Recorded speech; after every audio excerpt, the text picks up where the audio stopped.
What's good, people? Welcome back to another episode of Things I Got a Problem With. And in this episode, I got a problem with college. Let's get started.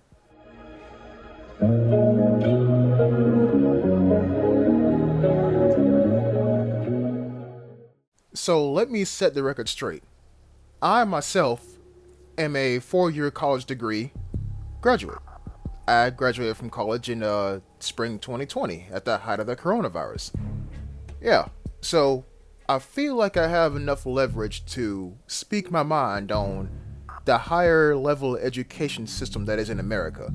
Also, that's a pretty important point too. I'm talking about just America, right? I don't know anything about any other colleges or universities that are in nations overseas. So, once again, strictly America. So, what are the two things I got a problem with? Trust me, there's more, but for the sake of time and this video's length, I must say only two. Well, obviously, the damn cost. So I'm gonna let this article play in the background here, but in short, about a year or two after graduation, I came to the realization that kind of rhymed. I came to the realization that you're putting away money now to have a greater education to get a better job in the future.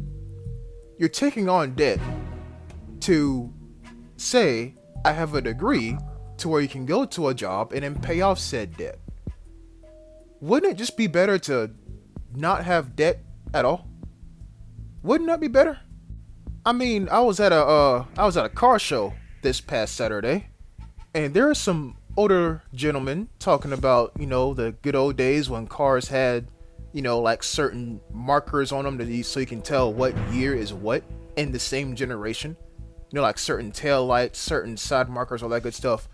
But then one of them said something, and it stuck with me for a little bit. They said, back in my day, it used to be where you can get a high school diploma and get a job and you'll be straight. That hit different. Now, it's almost like you kinda need a master's degree. Kind of. At this point, a 4-year degree sorta seems like a damn high school diploma now. It's like the baseline. It's like what people expect out of you. Now, I'm not saying that high school graduates can't make money. They sure can. Hell, people who drop out make a shit ton of money. Like, the most richest people in America sometimes are dropouts. They just have really great ideas and go with them. You know what I'm saying? But let me get back to the point though, which is college debt. I'm going to be completely and totally honest with you all. I got a Corvette Z06 worth of debt in my name, and I have a little bit more than that in my dad's name. Yes, there's a thing called the Parent Plus loan where you can take out money from the government in your parents' name. The caveat is you got to pay that back yourself. Oh, my dad told me to pay it back, but you get the point. It's basically still in your name, right? And I'm not one of a few cases. No, this is reality, folks. I would pull some news stories, but, copyright. Look at all these stories right here, man. And I'm going to say it. I took the not expensive degree, right? My degree is in business, as I've told you all multiple times. Imagine if you're a nursing major, right? 100K, 125K, right? And on top of that, imagine if you went, I don't know, to get a master's degree. Then you're in even more debt, but you have more, I guess, leverage when going to an employee and be like, hey, I need this salary. I have this piece of paper that says I went through 4 + 2 years of education. Make it happen. Cool. But the amount of debt that I have is trivial compared to the average in America. Like I said, different majors, different costs. Okay, so what if I just went to, I don't know, a community college and it's got a little certificate and went on about my day? That's not how our generation was taught.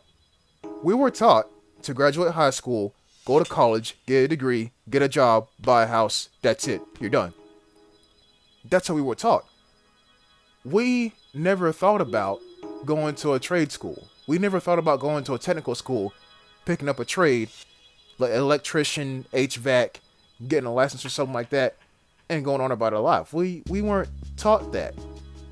So the whole thing about college being a scam, I don't know. It sound kind of true, at least to me. But I mean, college ain't all bad. You know what I'm saying? You do meet some cool people, you meet some cool professors, you have some cool experiences, good or bad. I have my own stories that are some kind of too personal for YouTube, but you get the point, you know? So, my thing is this. When you go to college, you accrue debt, you get a degree, you get a job. Okay. Once you pay off that debt, how old will you be? 40? 45? So then you can start making your own money and actually enjoying your own money. But you might as well get ready to retire at that point. So you gotta go on with your life knowing that there is this monkey on your back that is your college debt.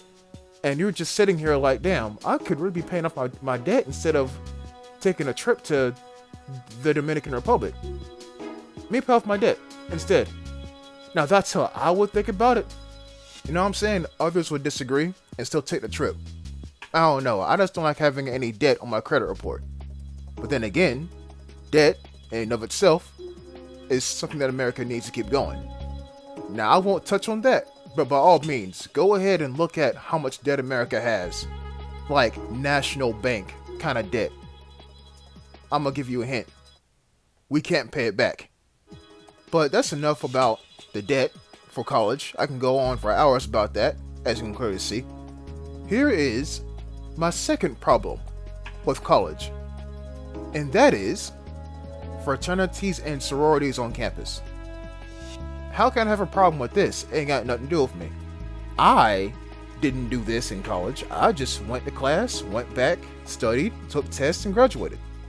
I didn't do anything major in extracurricular activities. I mean, yeah, I was just a regular behind kid, right? So why would I have a problem with this? Hear me out. What I'm going to say is going to be a hot take. So, brace yourself. A frat or a sorority is the college equivalent to a gang. I know. Put down your pitchforks and your torches. Let me explain. They have initiations. They both do. They both have certain colors. They both do. They both have leaders, people who are designated to do certain things, right? They both have houses. And if you're not a part of this certain affiliation, then you're seen as an outsider.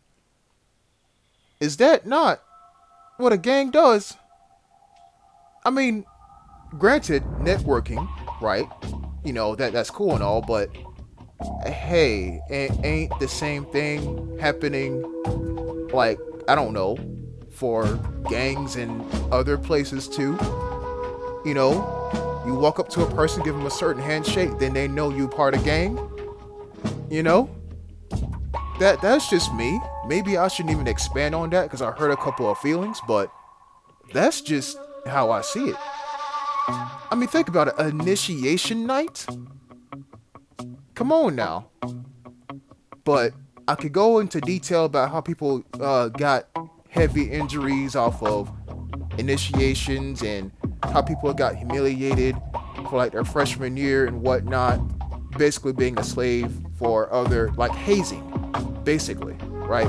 We can talk about how bad that is, but hey, I'm going to stop the video here because just the whole fraternity and sorority thing, that can be a part too, if y'all like that. So, like I said, I'm going to stop the video here. Thanks for watching, and I'll see you next time. Until then, peace.